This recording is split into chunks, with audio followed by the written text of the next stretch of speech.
Flat design has a lot of different iterations and a lot of different interpretations in terms of how we apply sort of a simple flat object that we can, create through different color changes, a variety of different shapes here, or sort of concrete shapes. In this version of flat design, we'll be creating a similar scene in terms of a landscape that we did last time, but it'll involve a few more distinct objects that we've created ourselves. So we're going to create a couple artifacts. So let's go ahead and create new. I'm going to make my web large as I usually do. And we'll start off by creating a couple of artifacts. We'll create a couple of trees here. So a couple of different versions, quick trees, right? All you really gotta do is just create a little circle here. I'm gonna change it to this sort of green color and take the stroke off. And I'll just bit by bit kind of duplicate this to form a kind of cloudy, rounded object here to form sort of a more like a hardwood tree, like a deciduous tree here. Like maybe an oak or a poplar or something.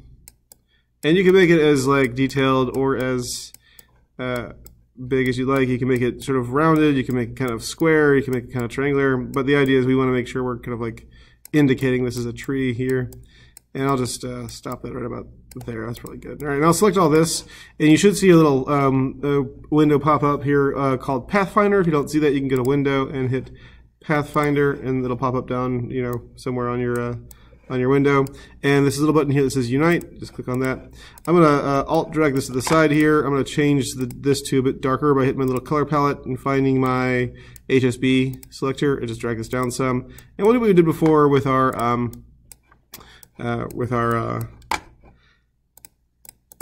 office supplies, we'll just grab a little rectangle. We'll create a little rectangle here. Just see if we can't slide it right in the center. So we'll just sort of until we get snapped up there, and then we'll just minus front. Or we'll just take our direct select tool, our shape builder tool, and just Alt and get rid of that. All right, and so now we've got this little, split down the middle, one half light, one half dark kind of shape. We'll do the same thing for the trunk. We'll just grab a rectangle tool, and we'll just make a little rectangle, make a little tree trunk here. We can just group this together, or just, in this case, center it there. Change it to sort of a brownish color, so I can just find this brown color right there. Alt drag it, and then split in half here, and make it a little bit darker. I could even just choose this little right there. That's fine. And we'll just set that. In fact, what I'll do is I'll just make this right there. Okay, cool. And then we can just group this, Control G, and we can just Control G everything here. All right, so we'll put this to the side for now. And we'll make another little tree here. We'll make a sort of a evergreen tree, as it were. And we'll grab a rectangle tool, and we'll draw a little square. And then we'll grab our shape builder tool, click once, just to make it into an actual shape here. Actually, what I'll do is I'll just round it off, and I'll hit my shape builder tool one more time, just now. So when we grab it, we can kind of like shrink it down some to give it this sort of diamond shape. All right, so I'll just go like that. Okay, cool. And so with that done, what I'll do is I'll just Alt drag it down, and I'll make it a little bit bigger. Hold down Shift and Alt. I'll drag it down again. Hold down Shift and Alt. And maybe like one more time. Shift and Alt. And maybe make this a bit thinner here. And we can just select all this, unify this with our Pathfinder tool, change it to, say, for instance, more of like a dark green, like a darker green here. And let's get our direct select tool and just click on this one right here and just drag this up. And that's okay. I think I like this. I'm gonna make it a bit thinner though. Okay, that's nice. And we'll just once again Alt drag this and make this a bit darker. So get our HSB, drag the brightness down, and get a rectangle here, and just, there we go. All right, cool. All right, so with that done, we can just drag this over here. It should be centered just about. We can make sure they're lined up on the edges here.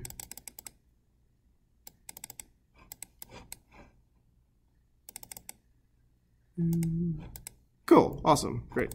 Look at that. Okay, so with that done, I can just go over here and just get my direct select tool and just grab this trunk, honestly.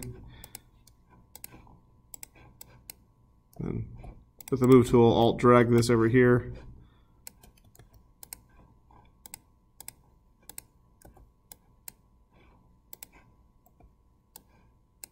Well, let me just go this one by one.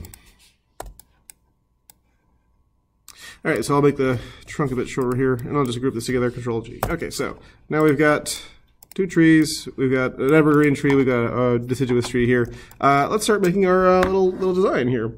So we'll start building our landscape. We'll start off with some mountains again. So with our mountains here, let's just go ahead and grab our polygon tool, click once, and make sure it has three sides. Oops.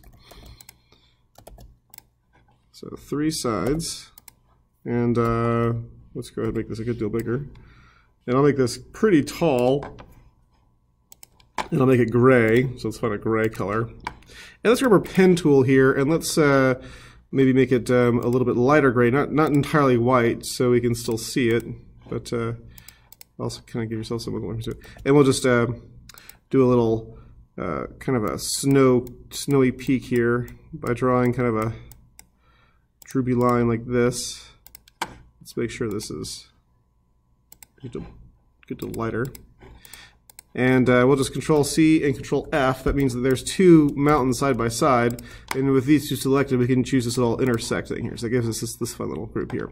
Okay, with that done, what we can do is we can grab our pen tool and just make sure nothing's selected, and just click on the top, hold down Shift, grab this, click on the bottom, hold down Shift to click on the corner. All right, and then we could change this to, say for instance, black, but then turn the opacity down to, like, say for instance, 24% or so, and that gives us a mountain. Okay, cool. All right, so with that done, what we can do here is we can even, you can determine, like, say for instance, maybe you want this to be a little more blue, so you can go over here to your RGB color scale and, say for instance, turn the blue up a little bit on both of these. Turn the blue up some, maybe turn the red down a little bit, right? You can make it a little more green. Depends on what you're looking for, right? So you can change it. But the idea is that you want to make sure you have distinguished some semblance of your light side and your shadow side. I might change this to 20%.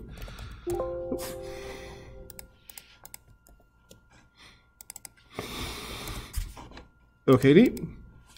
So now we've got a couple different things going on here. Let's start off by maybe spacing out some mountains here. So we'll take some mountains here, and we'll just Alt drag these around some, and let's have 5. Let's make sure they're all grouped here. Control, let's back this up. So make sure this is grouped. So Control G. That way you can just click anywhere, right? And we'll just arrange these in such a way, make some bigger than others. And you can even make some fatter than others. Mountains are like people, given all shapes and sizes.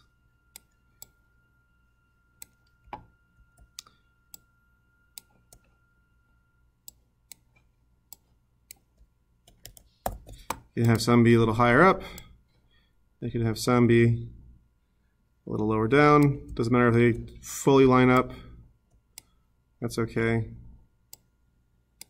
Yeah, this one maybe a little wider. All right, so I might change this one here. Let me just get into isolation mode and just lighten this up a little bit. I'll go to my brightness, HSB here, and I'll put my lightness up slightly for both.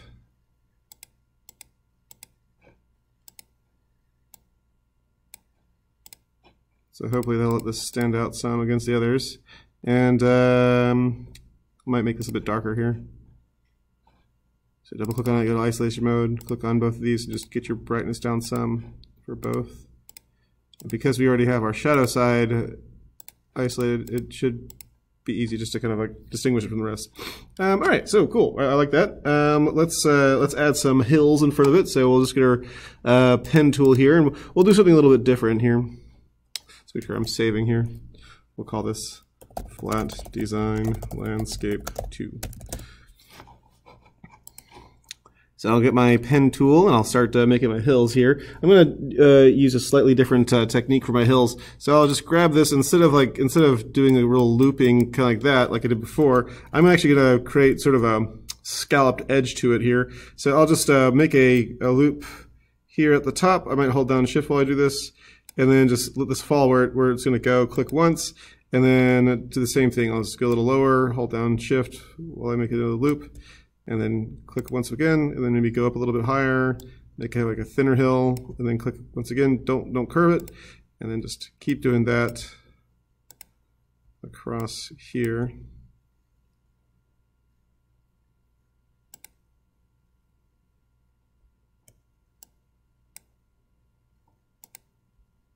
And I'll go past both sides of the mountain, and I'll just click down here and make this into its own little mountain range, like so. Now, I want this to be green, but I don't want it to be the same color green as either of these, so I'll just click on my eyedropper tool just to get this color, and I'll just change it to something slightly different. Maybe reference my swatches here, like this would be good. And we'll do that again with another row of hills. But what we'll do here is we'll actually start off by grabbing an ellipse here. So let me just grab an ellipse real quick. And we're going to make a little ellipse that goes across the entire landscape, like so. And let's make this a different color green. I like this mint green here. I might make it a bit brighter or paler. At any rate, what we'll do is we'll just hold down Shift and Control and set it to the back. And let's get my direct select tool and just drag this down slightly. Okay, cool.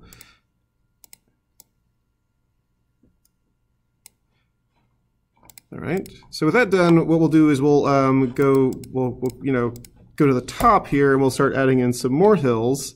So I might just get a little closer here, and once again, sort of like create this semblance of hills here.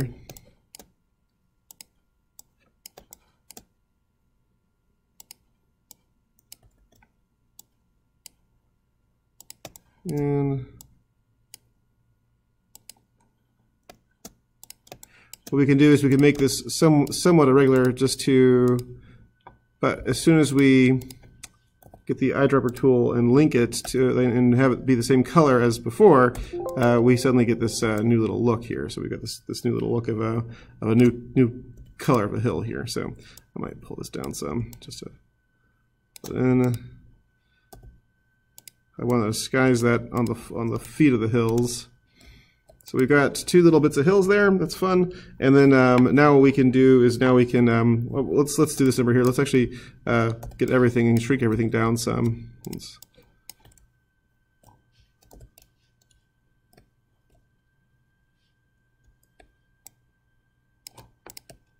And what we'll do now is we'll grab another ellipse.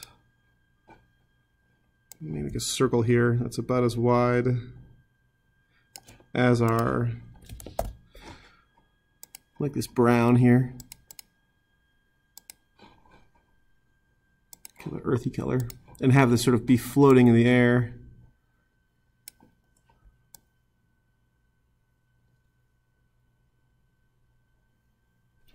Let's actually take a look at this. So this right here, this ellipse is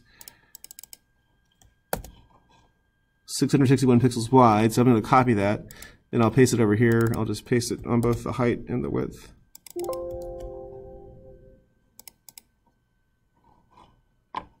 Okay, and then we'll center this.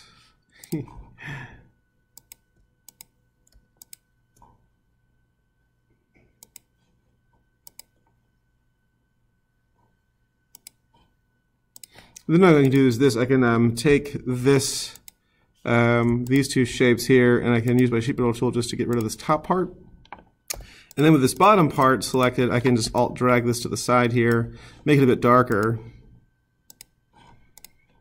and then select both of these. You get my shape builder tool just to get rid of this little part right there. So now we've got this fun little rounded little area here. Okay, so I liked it a lot. That's fun. Let's start dotting in our trees. So we'll just grab this right here, and we'll just shrink these guys down some, and then drag them in. Let's shrink them down a good deal. And let's just start dotting them in different spots. I want to say that's a bit too big still. Obviously this is a little surreal, this is a little fanciful, but you can kind of dot these in wherever you'd like. And you can have some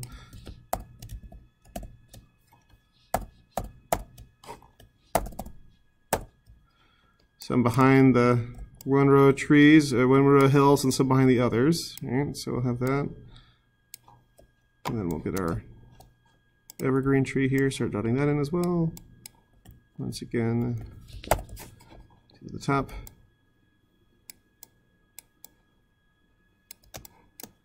You can vary the sizes here or there.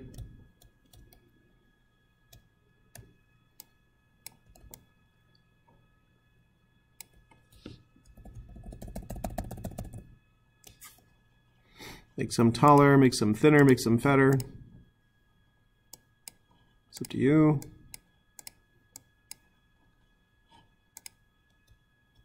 I'm going to keep them all a little small here.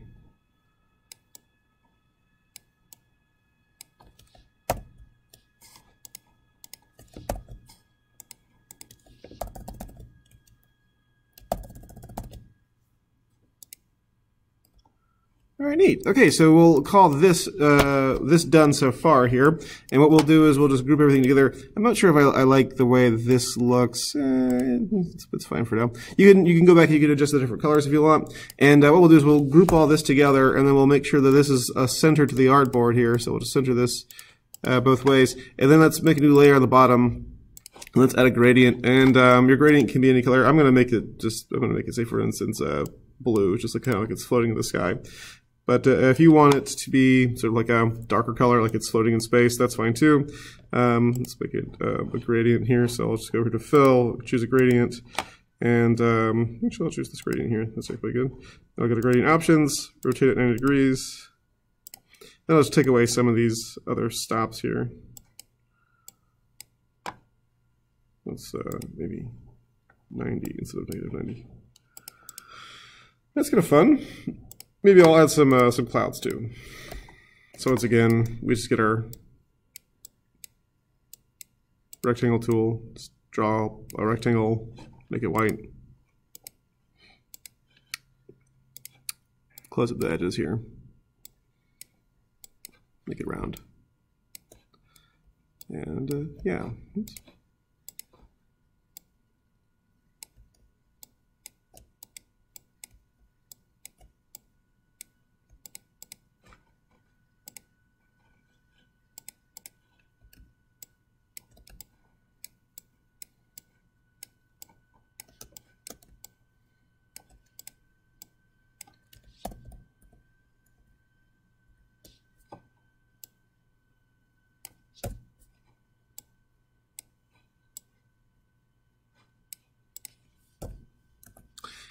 All right, neat.